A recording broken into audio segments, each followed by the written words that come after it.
All right, I always like to start with something interesting. And I don't know if you guys heard about this, but Amazon has this data collecting trick up its sleeve. So whenever you buy something at any other store other than Amazon, you can scan your receipts. Oh, how helpful that is, using the Alexa app. And then you can get an Amazon gift card in return.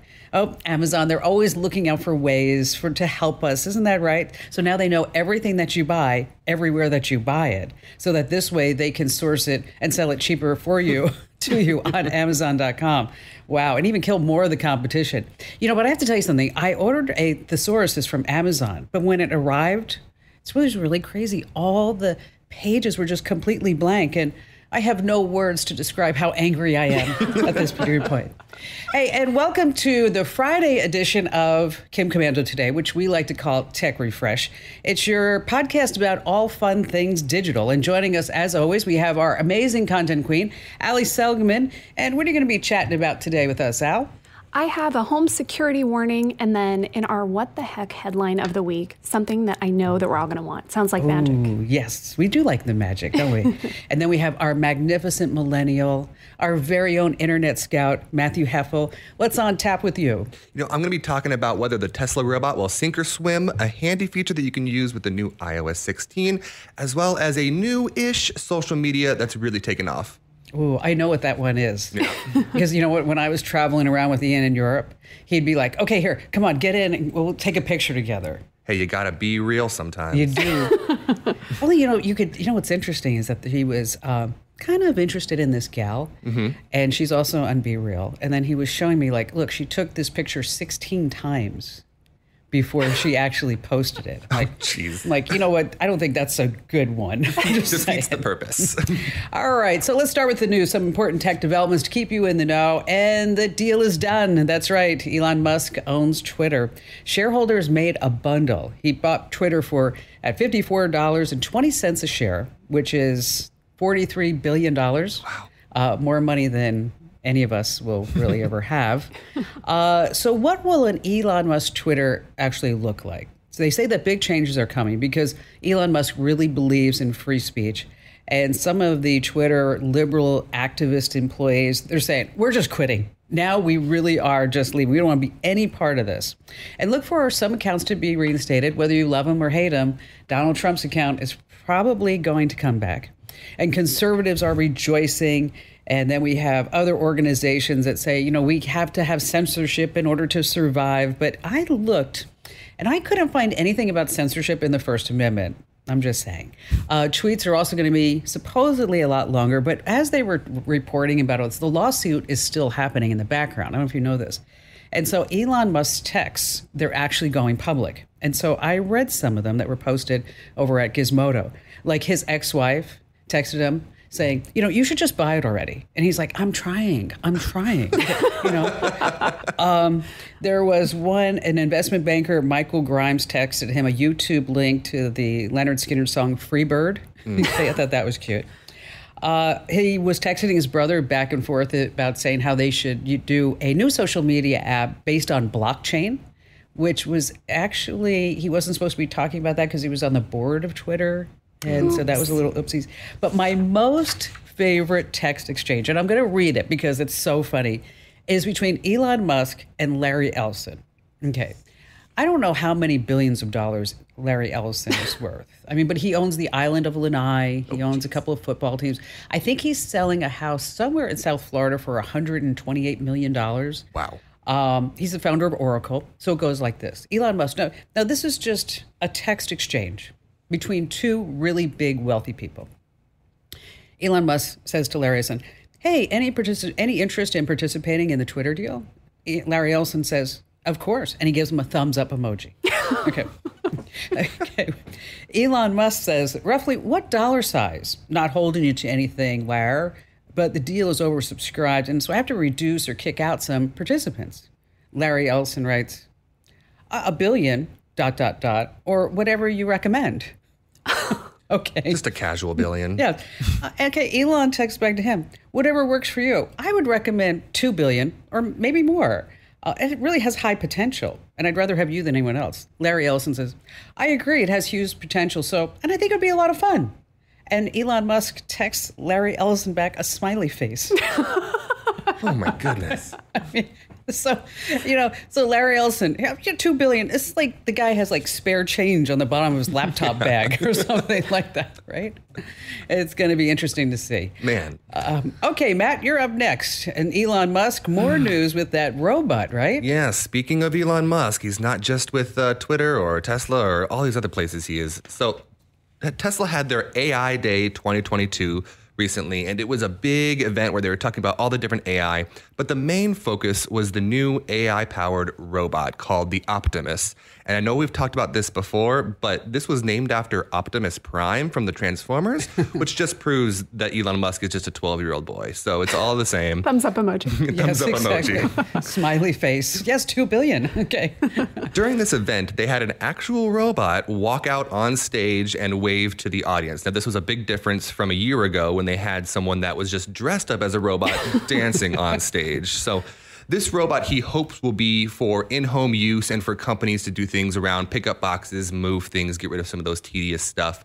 But he's trying to get it out, mainly is what he said, is for consumers to have in the home and to help go grocery shopping, pull bags out from the grocery shopping and pull them up, move things around the house, stuff like that. And it kind of caught me by surprise because he's always had these big lofty goals when it comes to his companies. With Tesla, he's like, oh, we're going to stop fossil fuels by making more electric cars. With SpaceX, he's like, oh, we're going to colonize Mars. Well, here was his quote for what these robots will be. He says, the robots will be to create, quote, a future of abundance, a future where there is no poverty, where people can have whatever you want in terms of products and services. Because we have robots? That's his goal for this robot company. It was lame. I watched it. I mean, those Boston Dynamics dogs, they've got it covered. I mean, they're doing flips and everything. Exactly. This thing comes out like Herman Munster, and then just like waves. And then I don't know if you saw, but Elon Musk also was talking about how these someday are going to be like romantic partners. Yeah, that was another part that I was very confused by. He also was talking about how like the first one came out and it actually walked, and then the one that they actually say is the actual prototype, they had just like on a stand and people like moved it barely out 1 foot at a time. And I was like, after this, the Tesla stock obviously went down, but there's some mixed reviews on the internet. Some people are trying to defend the decision and some people are kind of being like, this is a really bad idea, kind of scary. So we'll see.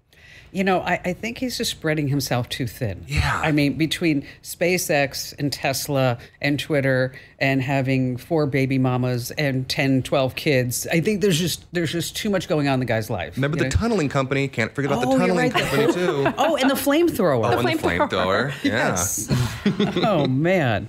All right, Allie. So jammers and security cams. Oh, bad news, Allie. You are back. bad news, Allie. I guess it's just my role. This time it is a warning if you have wireless security cameras, like a Ring doorbell. So this woman in Detroit went outside to her driveway and her car was gone.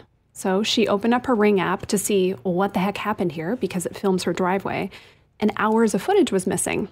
Okay, so there's no way to know for sure in this case, but all signs point to a pretty likely explanation. Someone jammed her Wi-Fi signal, which then forces the camera to stop recording. Yes, this is very illegal, but how does it even work? Okay, before we get to the blocking of signals, let's just do a little wireless home security 101. So with a wireless setup, it's nice because you don't have to drill holes, worry about cords everywhere. You just stick sensors all around, right? On the wall, on the windows, the doors, all that. And then the sensors, if they detect something, they send a signal to the base station, which is plugged in. Now, to jam the system, in theory, it's pretty simple. So you need a jammer. They're cheap. They're starting at like $10 for some of these jammers. Yeah, they go up to a lot, but you can get them really cheap. And just $10? Yeah. $10. Wow. Again, very illegal to buy these things. But once you have them and you know the frequency the security system is on, you can overload whatever that frequency is with your own signal that's stronger.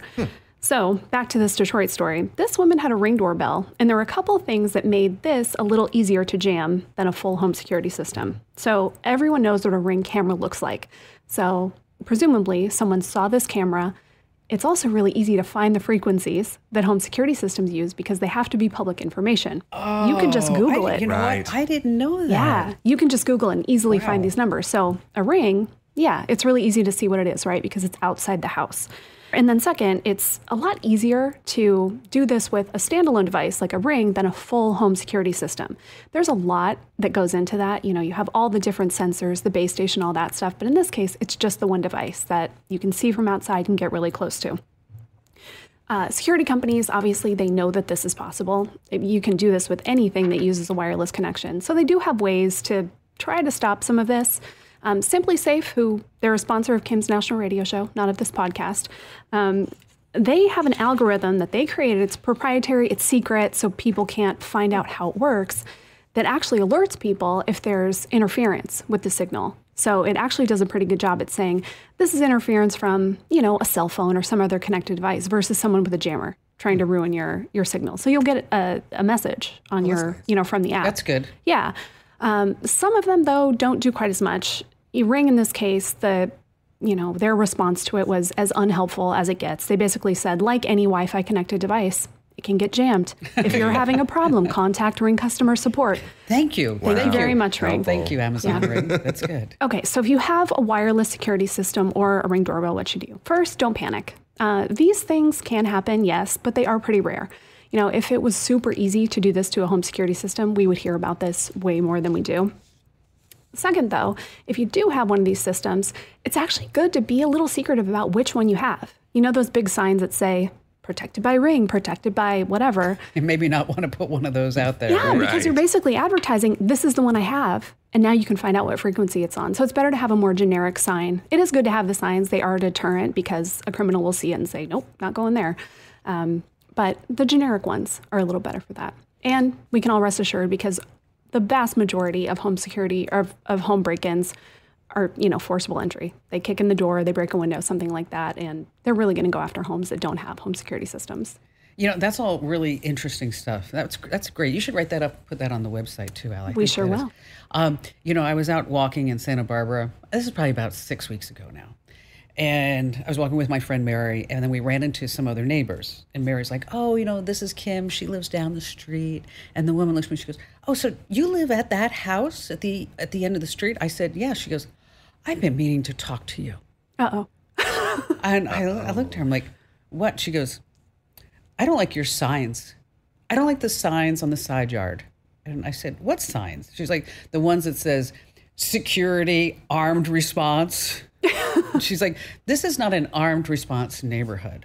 Okay. Oh. And I said, well, you know, I'm not really like the sign person in the family.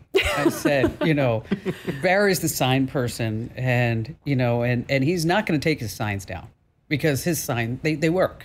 Yeah. And I said, so I said, you know, the best example is that we were down in the barrio on 24th Street in Phoenix, and we were getting broken into all the time. And it wasn't like major stuff. It was like the cleaning closet that was outside, or maybe it was like a storage closet. But these doors opened to the parking lot, and so he went out and he bought all these signs, and he's putting them all up. I mean, signs everywhere.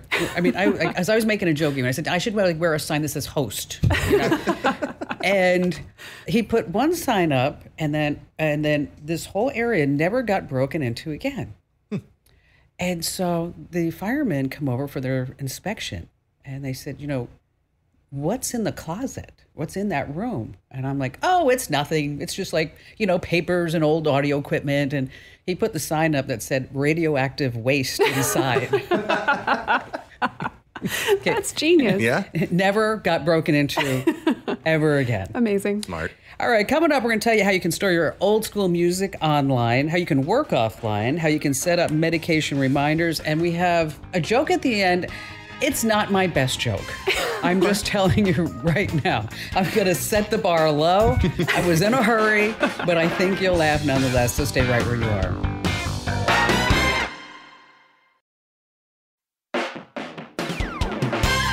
Hey, it's your Friday episode of Kim Komando today that we like to call Tech Refresh. And if you are not already getting our free guides, I actually got an email from a guy the other day who said, I went to Komando.com and I searched for free guide and nothing popped up. Okay, well, you have to go to Komando.com/free guide. free guide. And then you get your Windows or Mac guide. Although I think Jeremy said he was going to do some SEO so that if you search for free guide, you'd get there nonetheless. So make sure that you get your free guide. And this is part of the podcast where we like to share some insider secrets and tips to make you sound so smart at these dinner parties and when you go out with family members and friends. And I'm going to go first. I'm going to talk about vinyl records. Do you remember what vinyl records are? Matt, you're too young. Do you remember vinyl? What was that? I don't know what that is. It was like a big Frisbee or something like that. That's what it was. Or CDs or cassettes. Oh, cassettes. Oh, yes, cassettes. It's time you can put them all in the cloud so that this way you can listen to your tunes in the car, when you're at home, on your smart speaker, when you're on vacation, you're exercising and stuff like that. Now, I found a secret way to store 100,000 songs for free. 100,000 songs. Wow. And you can have access to each and every one of them. You're going to be using YouTube Music. And so if you don't already have a YouTube account, you make one. Just tap your profile pic, and then from that pop-up menu, just say Upload Music. And here you can select all the tracks on your hard drive that you want stored on YouTube servers for free. For free, wow. Yes. Wow, I had no idea. Now, there's an important gotcha, though. Uploading music only works when you're using YouTube Music on your desktop or laptop. You can't use it from your phone or tablet for some reason. But after your music is uploaded, you can make playlists. You can go fancy with your own music. Then you can download the music app on your device, and then you can do it that way. But all the uploading has to be done on your desktop or laptop. Okay. But it's kind of a cool little way. So if you have some vinyl, which is big, that you can take it with you wherever you want to go. You know, I was getting interviewed by the woman at AARP when I was on the cover. Mm-hmm. And she said, she asked me, she goes, what piece of tech do you not understand why people buy? And I said, one of those old school record players that you carry around. She said, I just don't get it. That, you're going to carry this LP like they did in like the 1960s or something. Yeah. And then you have to carry all your albums. And she went, I have one. I'm like, oh, okay, Why? We'll forget that one. We'll forget that. All right, Matt, so tell us about iOS 16. Yeah, this is a really cool feature that I just kind of learned about. It's really cool. So just to start out, 48.6% of Americans take at least one prescription drug a day. That's a huge majority of the Americans, right? Mm-hmm. And according to the National Institute of Health, only 30 to 50% of the patients actually keep up with their medications. So that means a lot of people are forgetting to take them, or they just kind of space and don't take it for a while and like, oh, I got to take it again. Right. Well, there have long been apps that you could download that will help you remember these, that are medicine reminder apps. Well, iOS now, their own builds one in the health app. It's really nice. And here's how you can use it. So once you go into the health app, at the very, very bottom, you're going to click the word browse, and then you're going to scroll down a little tiny bit and it'll say medications. Once you're in there, you can click add a medication and then just take a picture of your medication bottle, and then it will give you all the info on that. And then you can decide once a day, every time I need it, or whatever the choice is. And then it will remind you daily, once a day, either to your Apple Watch or to your phone itself, to take that medication. It will also tell you if any of the medications that you have on the list are going to counteract with each other. That's and nice. You can show this to your doctor. You can send the whole thing to your doctor or to a loved one so that they can keep up with it as well. Now, I wonder if they show medication recalls. They do. It also shows medication recalls. That's in there. handy. Wow. That's cool. Okay, that's awesome. Yeah. It's a really helpful feature for anybody that struggles to remember to take their medication. Or if you have like somebody in your family who That's does. what I was thinking too. Absolutely. Yeah, someone older. That is a really common, that's a question we get, right? Yes. Especially when you're taking care of someone and you're not with them. How do you help them remember all those things? So that's a good one. Help them set that up on their phone. Yeah, and there's a couple more other features you can use inside of it, but there's a lot of details. So we're going to write it up and get it over on Komando.com for you. Well, good job, Matt. All right, so Allie, you use this tip yourself, you said. I sure did. Okay, it's the worst when you think, I'm going to get a bunch of stuff done, and then you're leaving the house. Maybe you have a flight or you have to go to an appointment somewhere you're going to wait a while, and you think, all right, I'm going to be really productive while I'm there. Bring in my laptop. And then there's no Wi-Fi, or the Wi-Fi is really bad and you can't get anything done. So my big recommendation is set up your inbox. If you use Gmail, like most of us do, right? Set up your inbox for offline use. It's actually really handy. It basically means that everything in your inbox you can access even if you don't have the internet. Everything that's already in there, you're not going to get new emails because you don't have a connection. And you can open them, you can reply to them, and then as soon as you have a connection again, all those responses will get sent out. So I use this myself because I had to go to an appointment, a place where I had to wait a while. I knew the internet was bad or I wouldn't be able to connect to it, and got a bunch of stuff done. So you have to remember to turn this on ahead of time. If you wait, it's not going to do any good. Right? Yes. So you have to, you're basically going to go into your Gmail settings, and then there's a tab that says offline, and then you just have to turn it on and, check the box to enable offline mail. My tip, instead of, now you can just schedule, or you can just make all your replies, and then as soon as you have connection again, all of them will go out. Or you can schedule those replies. So we've talked about this one before. I use it all the time. Next to the button that says send, where you're going to send an email, there's a little arrow. You can click that and you can set it for whatever time you want. So especially good to consider. Maybe you're on a plane for a long time and you're responding to like 5 emails to the same person. Well, if you don't want to get, if you don't want them to get everything, yes. Yeah, you can schedule those to go out. You can also work offline in Google Drive, which I'm not going to give all the steps here, but it's really similar. So if you have a document that you're working on, you can work on it even without internet connection. And then again, as soon as you have connection again, all those changes will go to the cloud version and you'll be all up to date. Nice. We got that over on the website if you just search Google Drive offline. Being on an airplane without Wi-Fi, I'm sorry, it's hell. Okay. I mean, it happened to me. I was on a flight recently and the Wi-Fi died.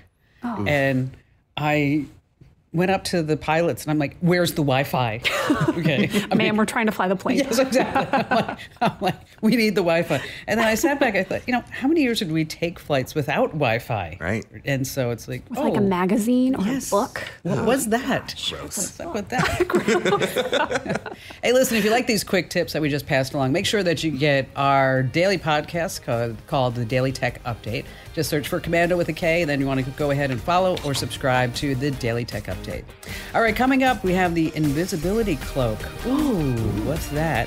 Also, what the internet is talking about. We have a pretty mediocre joke at the end.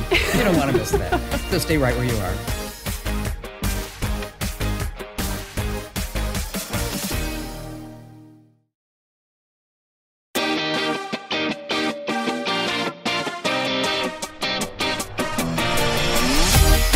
Hey, it's your Friday episode of Komando today that we like to call Tech Refresh, and we're so glad that you're here. And make sure that you get our newsletters, our free newsletters. Head over to komando.com/subscribe. We've got all kinds of newsletters just tailored right to you. So whether it's Windows, Mac, Android, small business, breaking news, security alerts, whatever it is, make sure that you get all the tech know-how that you can, and so that this way we can keep you up to date, because you don't really know what kind of tech sources that you can really trust, but you can always trust us.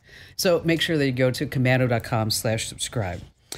Okay, so Allie, you have the WTH of the week. What the heck are they talking about in this headline? Oh, it's so cool. Okay, the headline is Real Life Invisibility Coat could be available within years. Ooh. So if you're a Harry Potter fan like me, you immediately thought, invisibility cloak? It's finally here. It's happening. Yes. Yeah, these are really cool. So there's a company called Volback. They are basically like a science and technology kind of clothing brand. They make crazy stuff. And they have been working with the University of Manchester to develop a prototype of this thermal jacket that basically could, pave the way for this whole new type of camouflage. It's technology using something called graphene, which is, it's flexible, transparent, highly conductive material. And it's got 42 different, basically computer programmable patches on it that they can change the light on. Now, right now, this is really about hiding you on camera systems, right? So if we take a picture, we're going to show up as, yellow blobs on infrared cameras. And so this is basically canceling out that to show, oh, look, an alive thing. And it would make you all blue. So it would make you blend in and make you, not be able to show. That's pretty cool. So right now they're testing it on jackets. They are saying with enough power, though, and enough patches, you could blend a person completely into the forest. So you wouldn't be able to see them. You could blend a plane into a runway and not be able to see it. Wow. Yeah. Which is all kind of crazy to think about. You can go down the mental rabbit hole of like, oh no, what are we doing? Exactly. Let's not go there. Nope. But wouldn't a jacket that made you invisible be cool? That would be something. I wonder how much it would cost. Oh my gosh. I can't imagine this isn't going to be like governments paying for it like military tech. Yes, like military type stuff. And so insane. And then someday it'll get to us. eventually. I mean, I see people wearing camouflage pants all the time, and I can't see their legs. So. Yes. What's up with that? Yeah, I don't right? Know. All right. So, Matt, the app Be Real. Yeah, I know you've talked about this in the past, but it's kind of come back into the culture recently. And if you don't know about Be Real, it's a new social media. It's not super new. It came out in 2019, but it's never really become a big thing. It's never really become Facebook or Twitter or Instagram. It's not that big. Well, basically, if you don't know about it, here's what it is. Once a day, you'll get a notification from Be Real that'll say, hey, it's time to be real. Take your photo now. You have 2 minutes, right? So you have 2 minutes to take a photo. It's going to take a photo with both the back and the front camera of whatever you're doing at that moment. So they're calling it the anti-Instagram. And basically what they're saying is that you're not able to cultivate maybe super produced pictures. You're not able to go and get the perfect sunset pictures. Just wherever you are at that time, you take a picture and then all your friends can see it. Now, so it's the front and the back at the same exact time? At the same exact time. Okay, so if in front of me is like a toilet, if I look great and then there's a toilet in front of me, I'm not going to want to take that picture. No. Yeah, and that's one of the things. I was reading people that had just started downloading or using the app, and they're like, all my friends are using the toilet. I don't know what's going on. Now, the reason it kind of came back into the culture is recently SNL did a whole skit about it. So basically what the skit was two guys go into a bank and they're robbing the bank, right? And as they're robbing the bank, one of the guys that they're taking hostage grabs his phone and he's like, I swear I'm not calling the cops. It's just time to be real. And then he goes on to explain what Be Real is to the robbers, and they get infatuated with the app. And they're like, at the very end, one of the robbers is like, well, of course, I'm going to be real. And he takes a picture of him robbing the bank and then he gets arrested. I wonder if that was an ad. Maybe. That's a good question. Maybe. Tim. One of the controversies is that a whole bunch of TikTokers had already done this exact skit. So they're all complaining that SNL stole it from TikTok, right? But nevertheless, now the app is getting a lot more attention and people are starting to download it. I downloaded it and immediately I saw that none of my friends are using it. So I was like, well, maybe not. See, now, that's interesting because all of Ian's friends are on it. Yeah, it's a lot of Gen Zs, a lot of younger millennials. I don't think that it's kind of gone up that chain yet to older millennials like myself.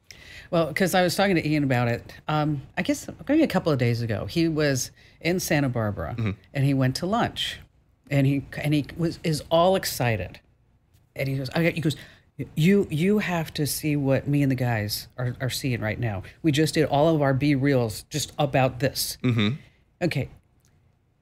Where he went to lunch was valet parked. Just imagine this, was valet parked. He went to lunch at a hotel in Santa Barbara, was valet parked a McLaren F1. Ooh. Okay.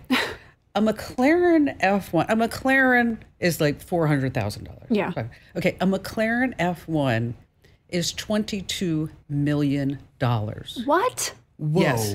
So Ian's like, the valet guy was like, the guy was shaking when he was parked in the car. Could you imagine? No, thank you. Okay. I don't want to drive that. So Ian and the guys say to the valet guy, so who owns it? He was like, I don't know who he is, but he's like 30 something. Okay. What? So Ian told me a story. So these guys are going all throughout the restaurant Trying to find the guy who owns it. like, who's a 30-odd-year-old guy who owns a $22 million car. Jeez.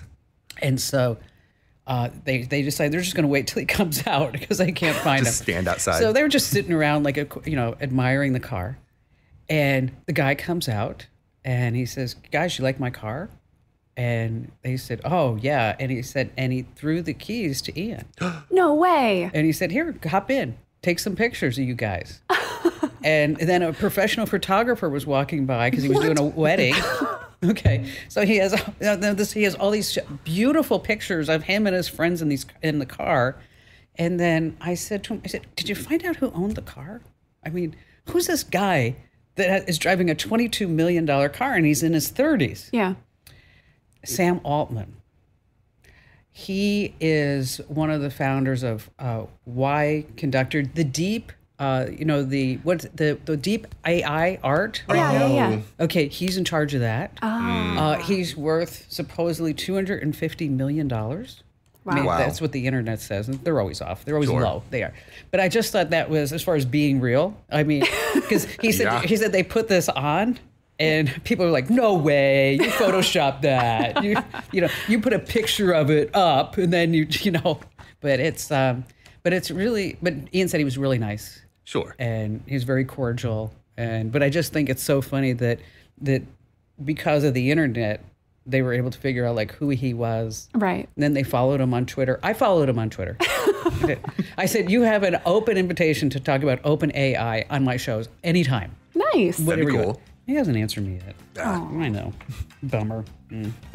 Hey, listen, coming up, we have a really funny joke that you don't want to miss. It's not that funny. Okay. But I think you'll laugh nonetheless, so stay right where you are.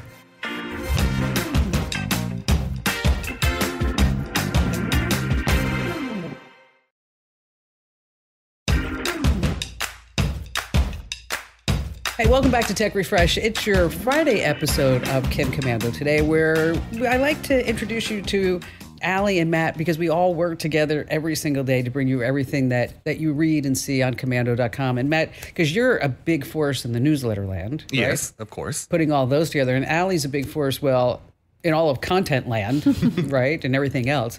And so it's my turn for the joke.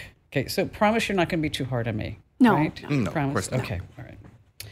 Because we were talking about robots, I thought I would have a joke about a robot. She's doing a lot of explaining this week. I'm sorry. But Doesn't want to get to the joke. Yeah, exactly. All right, I just have to get over with. Okay. A man was making a robot out of whatever he could find. So he found an old toaster, and that was the head. The torso became a series of welded wrenches and a lot of bolts.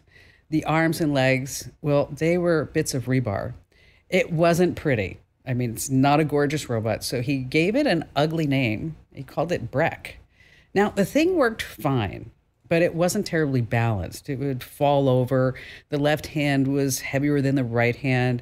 And so because of that, it always leaned left. And so while looking for something to balance it, he said to Breck, well, here, just hold this cup of milk. And as luck would have it, it was exactly what he needed to balance the robot. Now, the robot was perfectly balanced, because milk is part of a balanced breakfast. Okay. It was okay. It was better than you led us to believe it would be. Sure. Yeah. Absolutely. Yeah. Right. So I set the bar low. Yeah. No, I think that was an effective strategy for you. Okay, Yeah, great. That was All a good right. one. Okay, so this is like where we end with our to-do lists. And Matt, you go first. If you take any medications and you find yourself forgetting, and you have the new iPhone or you even have iOS 16, set up these medication reminders. They could honestly save your life. That's true. And Allie? I'm going to say Gmail offline mode. It's worth checking that box. You have to do it once in the settings. And then anytime you're out and about without any Wi-Fi and you've got your computer with you, want to get some stuff done, you can answer emails, read your emails, clean out your emails, which we all need to do. Exactly. So, you know what? yeah. Always clean out your emails. Oh my gosh. It's like, I just do it at the end of every year. Just do Control-A. Delete it all. Just like, I got a clean inbox. Look at that. If they need me, they'll email again. Exactly. Yep. My to-do list is to start thinking about all your records that you have laying around and some ways that you can actually be listening to them and just like, instead of just dusting them off on the shelf. And just a quick reminder too, be sure that you follow us on social. Twitter.com/Kim Komando. I'm at Kim Komando everywhere. Instagram, Facebook, Pinterest, LinkedIn, you name it. And also, we love to hear your comments. And if you have a better joke than mine, we are welcome to hear that. We will give you full credit over at podcasts@komando.com. So just send us an email to podcasts@komando.com. And thanks for listening. Thanks for being here. Thanks for giving us great ratings and follow and subscribe and all those good words. We all appreciate your support from all of us here at the Kim Komando Show and Tech Refresh.